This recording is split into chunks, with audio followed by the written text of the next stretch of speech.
Our grandparents can pass down loads of great wisdom and advice. However, there is one big exception. The strategies that Grandma and Grandpa used to retire don't always apply in today's landscape. So joining me now, we have Ohio's retirement coach, Greg Taylor, president, of course, of Legacy Retirement Group. Happy Monday, Greg. Happy Monday. All right, we're going to get into this because how often do you hear your clients say, I'm just going to do this the way my parents did it, the way my grandparents did it, right? It worked for them. Why won't it work for me? If it ain't broke, don't fix it, right? That's what they think. Well, the problem is sometimes the game changes. Okay, so that's important. We're going to get into these questions. This is especially with baby boomers in mind right now. So the first question that you see a lot, what is the preferred number of stocks in a portfolio? Well, that's funny. It's like saying, what's the preferred number of options on a vehicle? You put in your portfolio what's necessary and also what you're trying to achieve. You know, I don't want to drive a car without air conditioning, right? In today's world, you don't want to have a vehicle without airbags. So we want to make sure that our portfolios are structured in such a way that we are going to be able to maintain what our assets are, not take big losses, and also understand how much risk we're taking. So sometimes, say if you're 30 years old, just about all your money should be in stocks.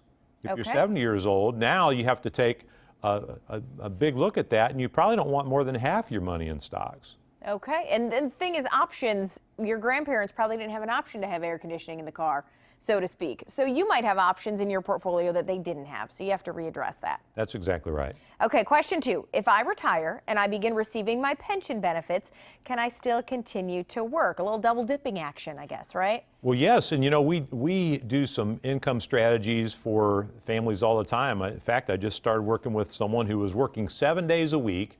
He was able to retire, get his pension, and now working 2 days a week, he makes the same income he did working 7 days a week. Perfect. That's what I call a smart plan. Yes. All right, Greg. Question 3. If traditional IRAs are taxed and Roth IRAs are not, and this is a question I've even thought, so why wouldn't everyone just go get a Roth to begin with? Are there advantages of having that standard traditional IRA? Well, understand that Roths are taxed, you know, you're taxed on the money before you put it in. Then it grows tax-free, and as long as you put it there and you leave it there for at least 5 years and you're past 59 and a half, then all withdrawals are tax-free. But understand, you pay tax going in. With a traditional IRA, you get a tax deduction when you put it in.